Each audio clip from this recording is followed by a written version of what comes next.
수연이를 피하게 되었습니다.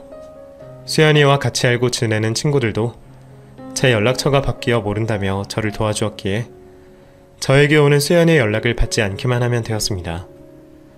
무시를 하려고 해도 끈질기게 오는 수연이의 연락으로 인해 아예 수신을 차단하기까지 했죠. 그렇게 수연이와 연락을 끊은 채 남은 결혼 준비를 가족들과 하게 되었고 얼마 뒤 남편과 행복한 결혼식을 올릴 수 있었죠. 다행히 수연이는 제 결혼식에 찾아오지 않았습니다. 청첩장을 수연이에게 주지 못했던 게 당시 상황에서는 잘된 일이 되었죠. 결혼은 했지만 저와 남편은 여전히 주말 부부로 살았습니다. 디저트 가게 장사가 잘 되어 3호점까지 열며 사업을 확장하고 있었으니 제가 남편이 지내고 있는 곳으로 내려갈 수가 없었죠. 남편도 제가 하고 있는 사업을 계속해서 이어가길 원하기도 했고요. 거기다 남편의 지방 순환 보직으로 인해 인사발령이 얼마 남지 않았기에 신혼집을 나중에 구하기로 했죠. 그런데 시간이 지나자 남편이 신혼집을 지금이라도 구하자고 말을 해왔습니다. 아직 발표가 나지 않은 인사발령으로 인해 전국 팔도 중 어디로 갈지 모르는 상황인데 언제 들어갈지도 모르는 신혼집을 지금 구하자는 게 이해가 가지 않았죠. 오빠 아직 인사발령 나기도 전이라며. 근데 집을 왜 벌써 구해? 그리고 지금은 나도 사업 확장하느라 정신도 없고 큰돈 움직이는 게 부담이 된단 말이야. 대충 언질 받은 게 있어서 그래. 그리고 솔직히 언젠가는 서울 올라가게 될 텐데 미리 집 구한다고 나쁠 건 없잖아. 당신은 지금처럼 전세로 살고 나는 사택에 살면 되니까. 서울 집값이 떨어지는 것도 아니고 지금 산다고 해서 손해볼 것도 없잖아. 그러면 오빠 서울로 올라오는 게 확정되면 그때 구하자. 어차피 오빠 짐도 별로 없어서 당장 올라온다고 해도 지금 내가 살고 있는 집에서 생활하다가 구하면 되니까. 그렇게 급하지는 않잖아. 그러면 몇 달 뒤에 더 오른 값에 집을 사야 된다니까. 그냥 내 말대로 하자, 응? 천천히 생각해도 될 것 같은데 너무 단호하게 말을 하니까 어쩔 수 없이 남편의 말을 따르게 되었죠. 그리고 실거주가 목적이기는 했지만 혹시나 발령에 문제가 생기면 집을 구매한 이유에 대해 투기로 의심받을 수도 있다며 제 명의로 구입을 우선하고 나중에 공동 명의로 바꾸자고 했습니다.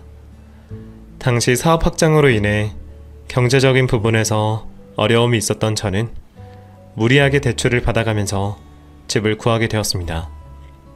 그래도 이전과 다르게 내 집이 생겼다는 생각에 마음이 대단히 편해지더라고요. 이래서 사람들이 내 집이 있어야 한다고 말을 하는구나 싶었죠. 잔금을 치르고 이제 신혼집에 입주를 하려고 하는 순간 모르는 번호로 연락이 왔습니다. 워낙 광고나 패싱 전화 연락이 많아서 안 받으려고 했는데 며칠 전부터 같은 번호로 오는 전화에 호기심이 생겨 받게 되었죠. 그런데 전화를 걸어온 사람이 제가 연락을 피해온 수연이었습니다. 당연히 전화를 받자마자 결혼식에 부르지 않았다는 이유로 저에게 양심을 품었다고 생각을 해 끊으려고 했죠. 수연아, 무슨 생각하고 있는지 아는데 너가 꼭 들어야 하는 이야기가 있어. 그러니까 이 전화 끊지 마. 수연아, 나 네 남편이 누군지 생각났어. 제가 무슨 말을 하기도 전에 먼저 전화를 끊지 말아달라고 애원을 하고 남편의 정체를 안다고 말하는 수연이의 목소리에 저는 잠시 머뭇거릴 수밖에 없었죠. 수연이는 그 잠깐의 순간을 놓치지 않고 저에게 자신이 알아낸 것들을 저에게 말해왔습니다. 너 지금까지 네 남편 만나오면서 무심코 넘긴 것들 많지 않아? 왜 네 남편 직업에 대해서 말이야. 졸업장이나 임명장 말고 동기들과 같이 찍은 졸업사진이나 임명받고 찍은 사진 같은 것도 본 적 없지. 또 같이 일한다고 하는 사람들도 만나본 적 없고. 그리고 일상생활에서나 TV 같은 거 볼 때 법적인 문제 나오면 물어본 적 있지 않아? 그때마다 대답 잘해? 항상 피곤하다거나 대충 얼버무리며 넘기는 일 많지. 수연이는 저에게 쏘아 붙이듯 남편에 관한 의문점들을 질문해왔습니다. 수연이가 하는 질문 모두 제가 한 번쯤은 생각을 했던 일들이었어요. 항상 남편의 근무지 앞에서 만나러 갈 때는 시간 약속을 잡아야 했습니다. 퇴근길이나 깜짝 이벤트를 해주기 위해서 불시에 찾아가게 되면 항상 밖에 나가 있거나 회의로 인해 못 만났었죠. 당연히 바쁜 일을 하고 있으니 그럴 수 있겠다고 생각했지만 그래도 단 한 번도 시간이 맞지 않는 게 이상하긴 했습니다. 그리고 남편의 임명장과 법복은 볼 수 있었지만 법복을 입고 동기나 선배들과 찍은 사진은 한 번도 본 적이 없었어요. 사법연수원 졸업 때도 남편이 홀로 있는 사진을 보내준 게 전부였습니다. 당연히 같이 일한다고 하는 사람은 만나거나 소개받은 적이 없었고 항상 남편에게 오는 메시지만으로 동료들이 있다는 걸 확인했을 뿐이었죠. 영화나 TV를 볼 때도 수연이가 말한 것과 딱 맞아 들어갔습니다. 제가 법에 관련해서 물어보면 대부분 저렇게 한다고 말을 하거나 쉬는 시간까지 법에 관련된 이야기를 하고 싶지 않다며 진저리를 치는 바람에 더 깊게 물어볼 수도 없었죠. 하지만 그런 것들 전부 있을 수 있는 일이다 보니 대수롭지 않게 여기고 있었던 일들이었습니다. 잠깐 머릿속으로 생각을 했던 일들인데 수연이는 마치 제 머릿속을 왔다 갔던 것처럼 그 일들을 질문해왔죠. 당황할 수밖에 없었던 저는 수연이가 저에게 질문을 하는 의도를 알고 싶었어요. 너 지금 무슨 소리를 하고 싶은 거야? 그러니깐 네 남편이 검사가 아니라는 거야. 네 남편이 너에게 뭘 보여줬건 나에게 네 남편이 검사가 아니라는 확실한 증거가 있어. 물론 네가 나를 못 믿는 것도 알고 이전에 왜 연락을 차단했는지도 알고 있어. 전부 내가 잘못한 과거의 일들 때문이겠지. 근데 이번에는 정말 다른 핵심은 없어. 그러니까 제발 믿어줘. 너 지금 잘못하다간 위험할 수도 있는 상황이라고. 위험하다니? 내가? 뭐 때문에 위험한 건데? 네 남편 가정폭력으로 전과가 있는 사람이야. 거기다 유부남이기도 하고. 믿을 수 없는 이야기라는 걸 알아. 그러니까 우리 우선 만나자. 만나서 내가 모은 증거들 보고 판단해도 되잖아. 수연이의 말이 거짓말일 수도 있었지만 앞서 말한 질문들로 인해 제 마음이 움직였습니다. 그 자리에서 결판을 짓는 것도 아니고 수연이가 모은 증거를 확인한 후에 저 나름대로 알아봐도 전혀 문제가 없다고 판단되었죠. 우선 수연이를 만나기로 했어요. 저를 보고 반가워하던 수연이는 곧장 자신이 모아온 증거라며 작은 캐리어를 내밀었습니다. 그리고 그곳에는 제 남편이 검사를 사칭하고 있다는 것과 유부남의 여러 전과가 있는 가정폭력범이라는 걸 증명하는 증거들이 쏟아져 나왔죠.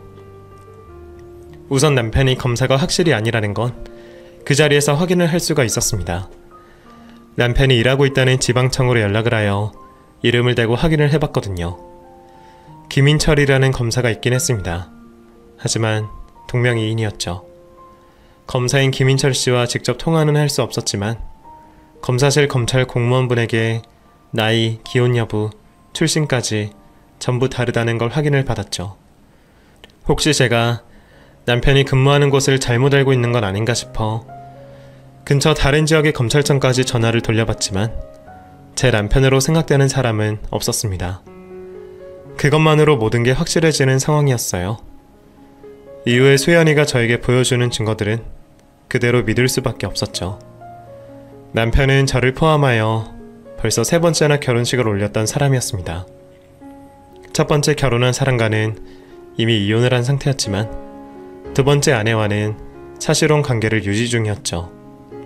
물론 서류상으로는 남남이었습니다. 그래서 저와 결혼을 할 수 있었던 거죠. 거기까지 들었던 이야기만으로도 충분히 충격적인 상황에 더 끔찍한 사실이 남아있었어요. 그 남자가 자신이 결혼한 여자들을 가지고 하는 행동들 때문이었죠. 남자는 저를 포함하여 결혼한 여자들 모두에게 환심을 살 만한 모습으로 접근을 해왔습니다. 저에게는 검사를 사칭했지만 다른 여자들에게는 잘 나가는 사업가와 의사로 신분을 속여 접근을 했죠. 직업상 보여지는 겉모습으로 여자들의 경계심을 무너뜨리는 데 성공을 하였고 저에게 했던 것과 똑같이 바쁜 와중에도 여자들만 바라보고 생각해주는 순정남으로 마음까지 빼앗았어요. 수연이가 직접 여자들에게 증언받은 내용들을 보니 저에게 했던 깜짝 이벤트와 멘트를 모두 토씨 하나 틀리지 않고 똑같았었죠.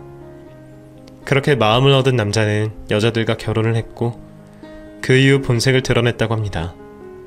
전 조금 다른 케이스이기는 했지만 나머지 두 여자분들은 모두 신혼 초 이른 임신을 하게 되었다고 해요. 남자가 워낙 아이를 빨리 가지고 싶다며 재촉을 했다고 했죠. 여자분들이 배가 부르고 나면 그제서야 남자는 자신의 본 모습을 숨기는 걸 그만두었다고 해요. 번듯한 직업 한번 가지지 않았던 남자는 여자들에게 받는 돈으로 밖으로 나다녔다고 합니다. 여자들은 자신이 속아서 한 결혼에 임신까지 하게 되었으니 다른 사람들 누구에게도 사실대로 그 상황을 말할 수 없었다고 했죠. 그러자 첫 번째 아내분이 둘째 아이를 임신하게 되면서 더 이상 견딜 수 없다고 생각해 남자를 가정폭력으로 고소하고 이혼을 하게 되었다고 합니다. 이후 남편은 동일한 방법으로 두 번째 여자분에게 접근을 했고 그 여자분과 결혼 생활을 하던 중에 저를 만나 결혼까지 치렀던 겁니다. 정신이 나갈 것 같았지만 확인해보고 싶었던 게 있었습니다. 수연이가 이 내용을 어떻게 알게 된 건지 말이죠. 근데 너 이걸 전부 어떻게 알게 된 거야? 너 내가 네 남편 처음 보게 된 날 기억해? 내가 계속 어디서 본 것 같다고 했잖아. 너는 비슷한 연예인 생각나서 그러는 거 아니냐고 했고 나도 그때는 웃고 넘기기는 했는데 집에 돌아가면서도 계속 찜찜한 거야. 나쁜 일로 알게 된 사람 같은 거 있지? 그래서 좀 더 알아보려고 너에게 네 남편 신상 정보 좀 알려달라고 한 거고. 그때 너가 내 과거 일로 오해를 해서 연락이 끊기게 되었지만 어쨌든 너무 찜찜해서 혼자서 알아보려 다니게 되었어. 주변 친구들한테 물어보기도 하고 우리가 나온 학교 인근 졸업사진도 찾아보면서 그런데도 없더라고. 근데 내가 2주에 한 번씩 봉사활동하는 일이 있거든? 봉사활동을 하러 가는 날 생각이 나는 거야. 전에 갔던 미혼모 시설에서 네 남편 찍혀있는 사진을 본 게. 그때 그 사진을 보여줬던 미혼모가 내게 해줬던 말들도 바로 연락을 하고 찾아가려고 했는데 벌써 시설을 퇴소한 상황이라 그 미혼모분 찾는데 시간이 또 걸렸지. 그리고 나서 네 남편 정체를 알게 된 거야. 이후에 너에게 알려주려면 확실히 해야겠다고 생각해서 나 혼자 뛰어다니며 너에게 보여줄 증거들을 모아온 거고. 수연이 너가 내 과거 잘못 때문에 날 믿지 못한다는 걸 아니까 더 확실하게 증거를 모아야 할 것 같아서 미안하다. 내가 더 빨리 기억해냈어야 했는데. 아니야 수연아, 너 아니었으면 내가 더 큰일 날 뻔했어. 나야말로 네 진심을 몰라줘서 미안해. 그리고 정말 고맙다. 네가 날 살린 거나 다름이 없어. 제가 속은 것도 큰 충격이었고 앞으로 헤쳐나가야 할 법적인 문제들로 인해 벌써부터 지쳤지만 그때는 그 남자에게서 저를 구해준 수연이에게 고마워 다른 생각이 떠오르지 않았습니다.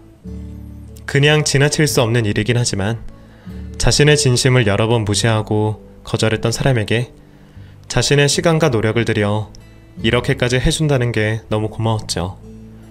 자신이 과거에 잘못을 했다고 하지만 잘못을 뉘우치고 사과를 하는 모습에도 불구하고 무시를 하는 저에게 앙심을 품고 제 고통을 고소해야 할 수도 있었죠. 그럼에도 수연이는 억하심정을 품지 않고 저를 위해 이렇게까지 해주었습니다. 쌓여있는 증거들보다 수십 수백 배의 시간과 노력을 했다는 걸 알았기에 정말 눈물이 날 만큼 고마웠어요. 거기다 수연이는 저를 위해 자신이 법적 상담까지 받은 이혼 변호사가 있다며 그곳에 저를 소개시켜 주기까지 했죠. 자신의 일인 것처럼 변호사에게 설명하며 상담 비용까지 지불하며 상담을 받았다고 했습니다. 고마운 수연이 덕분에 저는 바로 변호사 선임을 할 수 있게 되었죠. 변호사님께서는 수연이가 모아온 증거들과 제 휴대폰 속에 있는 대화 내용들로 남자의 기망 행위를 충분히 입증할 수 있다고 했습니다. 그렇게 사기, 공문서 위조, 감명 사칭 등 남자를 고소하게 되었고 혼인 취소 소송을 하게 되었죠. 명백한 증거들로 인해 더 이상 저를 속일 수 없다고 생각한 남자는 정에 호소하며 저에게 매달렸습니다. 수연아, 미안해. 그런데 정말 너를 사랑해서 했던 행동들이었어. 내가 별 볼 일이 없으니까 너 정도 되는 사람에게 접근하려면 그런 식의 거짓말밖에는 방법이 없었다고. 나 정말 너 사랑해. 지금도 너만 사랑한다고. 예전에 내가 저지른 가오들 아니라고 변명하지 않을게. 근데 정말 진심을 다해 사랑했던 건 너 하나뿐이야. 너도 알고 있겠지만 내가 이전 여자들에게 요구했던 것처럼 너에게 돈을 요구한 적 있었니? 적어도 너에게 돈 받아가면 생활비로 쓴 적은 없었어. 그리고 너에게 떳떳한 남자가 되기 위해 앞으로 사업이든 뭐든 돈을 벌려고 했다고. 내가 검사가 아니라는 걸 제외하면 우리 사이 전과 달라진 게 없어. 우리 이전까지 뭐 하나 걸리는 것 없이 행복했잖아. 앞으로 내가 훨씬 더 잘할게. 그러니 우리 이러지 말자. 나 널 속인 벌은 받더라도 너랑은 헤어질 수 없어. 사랑, 그러면 하다못해서 중간에라도 솔직하게 말했어야지. 언젠가는 어떻게라도 알게 될 사실인데 결국 당신은 내가 그 사실들을 모두 알고 나서도 어쩔 수 없이 살아갈 줄 알았기에 계속 속여왔던 거 아니야? 그리고 돈이야 두 번째 아내에게 받고 있으니 내게 요구를 안 했던 거겠지. 서울에 집 사라고 했던 거, 솔직히 말해서 나중에 그 집으로 뭐라도 해보려고 한 거 그랬던 거 아니야? 슬슬 두 번째 아내분과 정리하고 나한테 갈아타려고 했던 거잖아. 내가 그 전에 알게 되어서 일이 이렇게 꼬여버린 거고. 그리고 뭐? 나한테 떳떳한 사람이 되려고 사업을 하려고 했다고? 모은 돈도 없는 사람이 무슨 사업을 해? 결국에 그 돈도 어떻게든 나한테 받으려고 했을 거 아니야. 아니야 수연아, 나 정말 믿어줘. 나 너한테 피해주려고 한 적 없어. 당신이 나를 속이기 시작하고 나에게 연애하자고 한 순간부터 피해를 주기 시작한 거야. 혼인 취소가 되면 지금 벌어진 일이 없던 일이 될 줄 알아? 결국 난 너 같은 놈 때문에 영영 지워지지 않는 상처를 가지게 되었다고. 나 소송 그대로 진행할 거고 두 번째 아내분에게도 당신 고소하고 처벌하자고 설득시킬 거야. 당연히 당신에게 피해본 우리들 모두 정신적 피해 보상도 청구할 거고 징역 살고 나와서 돈에 쫓기게 해줄 테니 두고 봐. 이후 남편은 제가 고소했던 모든 혐의가 인정이 되어 교도소에 수감이 되었습니다. 그리고 제가 말했던 것처럼 첫째 아내분과 두 번째 아내분을 설득하여 남편에게 당한 일들에 대해 추가적으로 고소를 하게 되었죠. 제가 할 수 있는 최대한의 복수를 하게 되었지만 이미 벌어진 일들로 인하여 대인기피증이 잠시 왔었어요. 손님들을 맞이하고 상대해야 하는 저로서는 최악의 상황이었죠. 다행히 가게 직원들의 도움으로 가게는 큰 문제 없이 돌아갈 수 있었지만 개인적인 생활에서는 힘든 일이 많았습니다. 그때 제가 하루빨리 대인기피증을 극복할 수 있게 도와주었던 친구가 바로 수현이었습니다. 재촉하지 않고 다른 조언도 하지 않은 채 제 옆에서 제가 회복이 될 수 있게 묵묵히 도와주었던 친구입니다. 집안이 답답할 때는 사람이 없는 풍경 좋은 곳을 찾아내어 데려가 주기도 하고 제가 좋아할 거라며 유명 맛집 음식을 포장해 오기도 했죠. 이유 없이 눈물이 흐를 때면 기대어 올 수 있게 곁을 내주기도 했습니다. 믿고 의지할 수 있는 사람이 있다는 것만으로도 스스로 극복할 수 있는 힘을 내주게 해주었죠. 지금은 정신적으로 힘들었던 모든 걸 극복하고 다시 제 삶을 살고 있어요. 친구 수연이와는 지금도 가장 가깝게 지내고 있고요.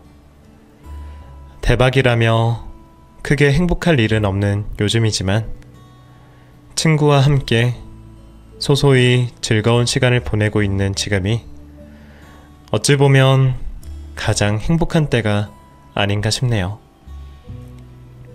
부디 수연이와 늙어서까지 지금처럼 이렇게 행복하게 지냈으면 싶어요.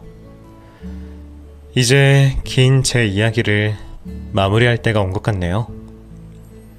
이런저런 일로 사람들에게 상처를 받아본 입장에서 믿을 수 있는 친구와 가족을 곁에 두는 것만큼 좋은 치료 방법은 없는 것 같습니다. 제 이야기로 인해 나를 위해주는 사람들에게 한 번 더 고마움을 표시할 수 있는 계기가 되었으면 좋겠네요. 그럼 저는 이만 들어가 보기로 하겠습니다.